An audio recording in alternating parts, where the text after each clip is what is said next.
the best place to come celebrate the 4th of July. We got a lot of Americana here, a lot of history. There's no other place to really go. It's really a celebration of the people who helped us create this country and helped us defend it to this day, and it is really a commemoration to the armed forces and those who have fought for us.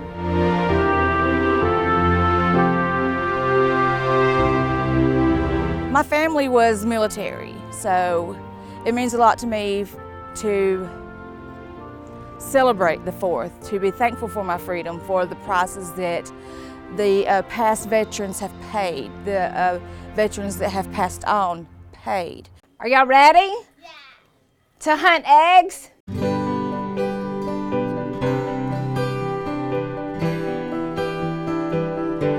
This is our 2nd annual beeping Easter egg hunt for our children with hearing and visual disabilities. Let Kinley come into the sensory room. We want to be able to give our children an opportunity to hunt Easter eggs just like their typical peers. Good job, Mackenzie. My favorite thing is to invent projects that they can be successful. Roll it.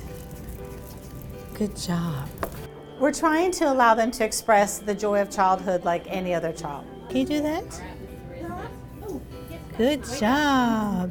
I feel blessed to be here. 1, 2, 3, woo! Good job, everybody. It's a wonderful experience to be able to provide this activity for our students with the help of our community support. Look! Look, the Easter Bunny! We have wonderful teachers and staff. This is definitely a community activity. It's something that is accomplished through many, many volunteers, and the kids are just excited to participate. I'm just blessed to be a part of it.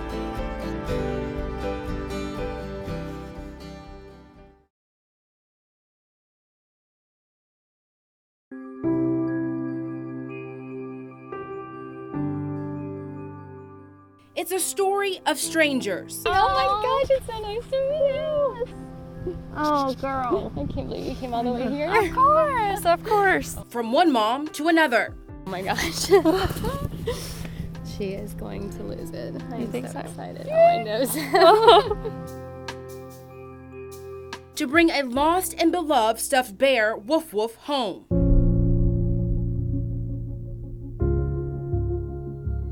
Woof Woof went missing when Hurricane Michael powered through Florida's Panhandle, destroying and misplacing so much, including the Hess family's 50-year-old home. It's just amazing to walk through and see nothing. Mary Hess says she and her family watched with the world as the storm moved through their city with 155-mile-per-hour winds and torrential rain. The devastation is something that you never expect. It's something that you see in other places, but you never expect to happen to you. You know, even just standing here right now, I can feel the memories we made. You know, I can hear the laughter. I can still hear it. I can still feel it. Where I'm standing now was my son's room.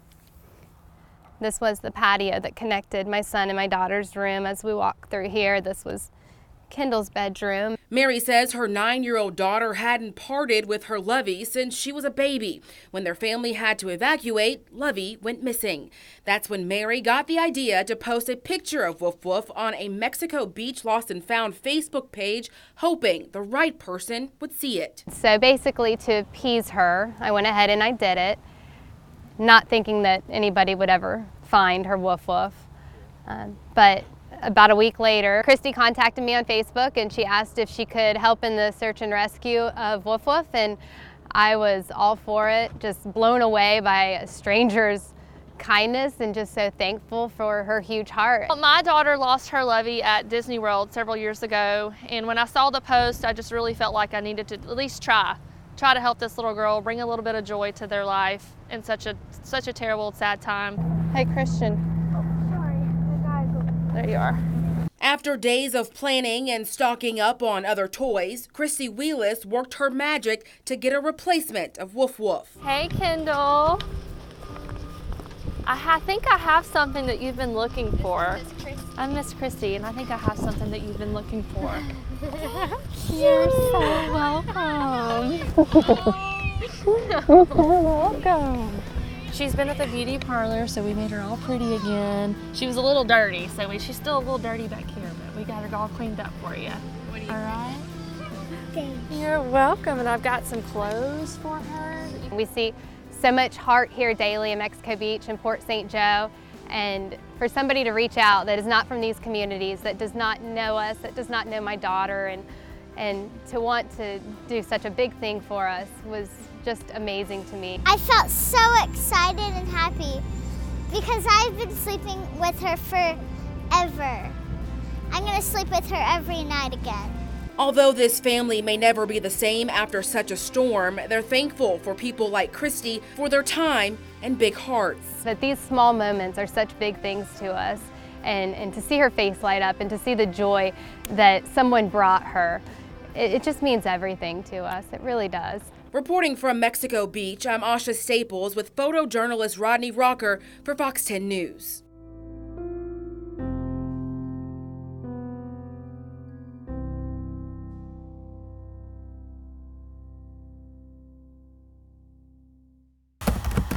By looking at Susan Floyd, it's not easy to tell all that she's been through. I thought that I was never going to be anything but a mistake. She was trying to get over a boyfriend when she had her first taste. I was in a bad relationship that ended and was very upset about that. And a friend of mine, her mother actually introduced me to crystal meth in an attempt to help ease my pain. Just like that, she was hooked. Almost immediately, crystal meth was my entire life. It was all I cared about. It was all I was worried about. I tried to find it at all times. I didn't want to be sober at all. I only wanted to be high. She says she abandoned her children in all the chaos, got arrested for manufacturing, and was looking at prison time. She was working as a waitress when a couple asked to pray for her. They were about to pray for their food, and they wanted to pray for me as well. And at that time, I just completely broke down, and I told them everything. I told them all about my life, where I'd been. It's been a long journey, one with many twists and turns. But that day, something changed, including her choices. I called the Mission of Hope and asked if I could come back and go through the program again, and they were so gracious, and they allowed me to come in just a couple days later. When I came in this time, I knew that I was never going to go back to that life again, and I gave Jesus full control of my life, so He is not just my Savior, but now He's also my Lord. Today, 5 years drug-free and thankful for the lessons learned, never once forgetting how easy it is to fall back. Faith. And to the man and woman who prayed for her that day, she says, "Thank you so much. Because of you, my life is changed. I'm not lost without hope anymore. I have a life, and I have a family, and I have a Savior who loves me."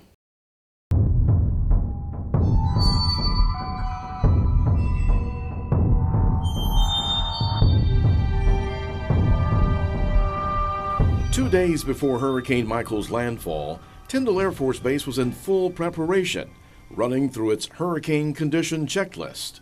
We prepped aircraft. We flew about half the fleet out on Monday. First light on the 9th, we launched out the rest of the aircraft that we had. So by 1500 or 3 o'clock on the 9th, this place was a ghost town, and all that was left was the 93 of us who stayed behind.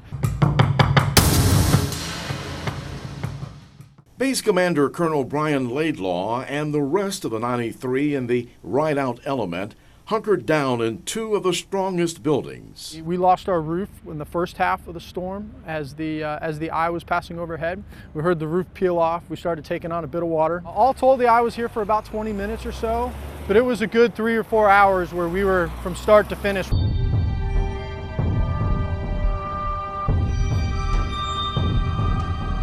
Most of the buildings that we could see were missing their roofs.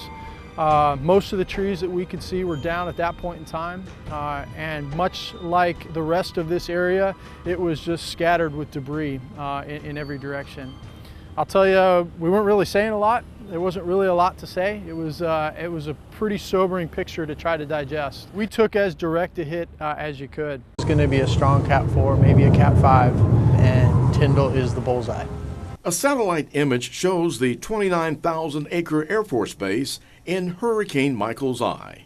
10 October was a tough day for this base. It was devastating. I mean, it was catastrophic.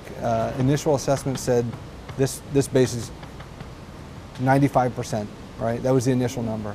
The Air Force quickly sent help, task forces, to assess, determine, and preserve. Colonel Pat Miller arrived from San Antonio, Texas. We're looking at the infrastructure, the water, the sewer, electric, gas, the roads, street lighting. So it's more than just the buildings. Less than 30 days after Michael, Tyndall is getting back on its feet. And I can tell you today, water is good, electricity is good, sewer is good, gas is good, the airfield is good. 44% of our facilities on this installation are good. Because of the amazing work of the men and women that are here, both military and contractors, we are changing the landscape of this base by the minute. Walking onto this base 3 weeks ago, I would have never thought we were at where we are today. Tyndall resident engineer Jonathan Carr represents the U.S. Army Corps of Engineers Mobile District. The debris that's been cleared, the buildings that have been tarped and are already starting to get repaired, just amazing effort from everybody. Every single one of those people is here for a very specific purpose, and they are working day and night to get this base back on its feet as quickly as they can. I'll tell you, when I walked out of that building a month ago, if you'd have told me the base was going to look like this 30 days from now, I would have found that pretty hard to believe. Over the last couple of months, we sent officers out with confidential informants to attempt to make narcotics buys. So we have distribution cases on at least 15 different individuals. It's Operation Deja Vu. I don't want no camera in my face. Get that camera out my face. Police, suspects, guns, and drugs. So what's so different about this one? We've visited this area before, the campground bottoms area. We follow detectives to what police say is a crime-infested area that they're hoping today's sting will help clean up.